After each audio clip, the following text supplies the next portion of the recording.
Here are the 5 things to pray for that Paul prayed for the church at Colossae. 5 things to pray for every local church. The first one is that they be filled with the knowledge of God's will. This isn't generic knowledge, it's the knowledge of God's will. What does God want us to do?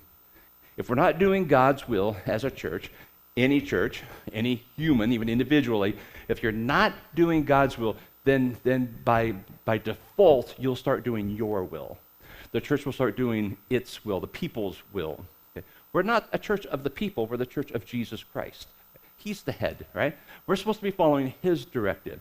But if we lose that, and we lose the passion and desire and the will to seek that, we'll start doing our own thing. And then we'll start doing all kinds of silly things and spending money in ways that don't make sense and doing things that don't make sense. And some of the stuff you hear about this going on out there in the church world, you think, what are you thinking? Well, they're not. they're thinking about whatever sounds good or what wins the next person or whatever brings the biggest circus, and brings in the crowd. Rather than what is God asking you? Maybe God's leading them to do that. That's not my business. What's God leading this church to do? Okay, pray that every day. Pray that every day. What is God that we might know, be filled with the knowledge of God's will for this church?